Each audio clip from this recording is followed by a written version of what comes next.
Hi there, my name is Nicole Haynes. I am the Education Director for the American Littoral Society. To give you a little bit of background, the American Littoral Society is a nonprofit for coastal conservation started back in 1961, and we do things such as education, conservation, and advocacy. We also have a fantastic fish tagging program. So I myself handle all of the educational work out of our headquarters at Sandy Hook in Highlands, New Jersey. Then we have advocacy work that we do, fighting for either clean water or access to public beaches as two examples. Our fish tagging program has over 1,000 volunteers all around the East Coast that will buy tags from us and tag local species such as fluke, striped bass, any of those. And then we do a lot of restoration work related to restoring beaches for horseshoe crabs or red knots so that horseshoe crabs can come up on the beaches and either lay eggs or mate.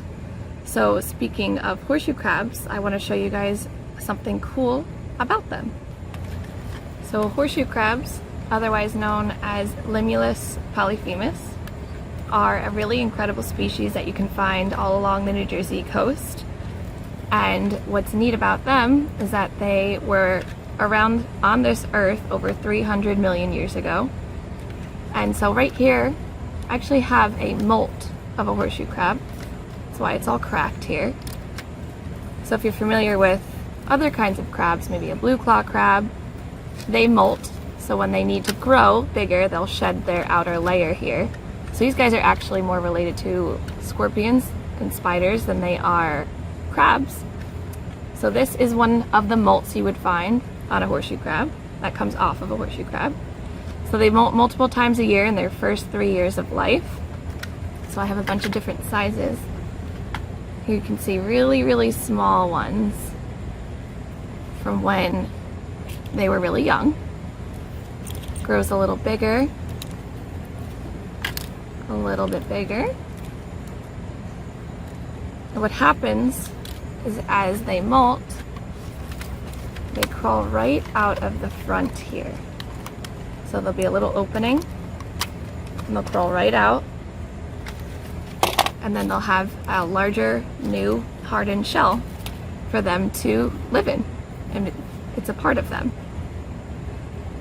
We are going to do a little experiment today related to horseshoe crab blood.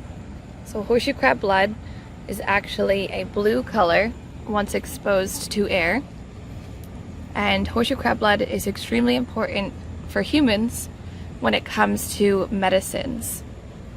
So their odd colored blood has a really cool trait. It can detect bacteria or germs and kind of build a wall against them. Horseshoe crab blood has a special blood cells that detect bacteria and endotoxins, the chemical poisons some bacteria make. So what happens is we will use horseshoe crab blood, so this is just pretend, but it would be blue, be a little metallic-y. We'll use their horseshoe crab blood to test our medicines. So we're going to test these three here. So we'll have medicine A, B, and C, and see what happens. So we're going to put some of the horseshoe crab blood in test A. Seems pretty calm. B. Uh-oh. And C.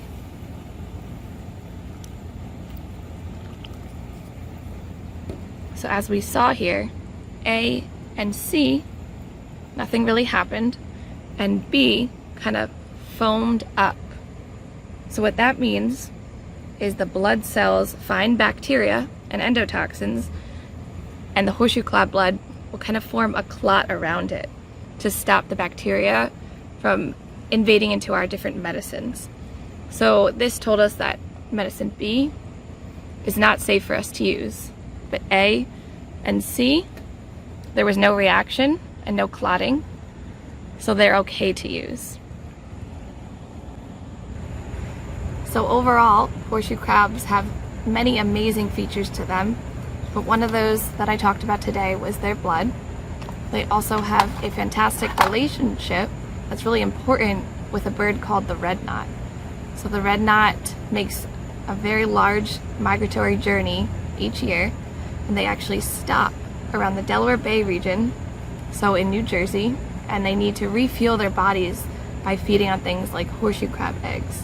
So if we didn't have horseshoe crabs around, they wouldn't be able to refuel themselves and complete their journey all the way up north to the Arctic. It's important that we protect horseshoe crabs so that they have the ability to come up onto the beaches, lay their eggs, mate, so that those eggs can be there to turn into more horseshoe crabs or to fuel other animals that are important for our planet as well. If you'd like to learn more about horseshoe crabs, you can check out littoralsociety.org. Go to any of our social media, our Facebook, our Instagram, Twitter. We have a YouTube page, and see a few of our other videos on horseshoe crabs or other things related to the coast. Check us out, and we hope to see you guys in person.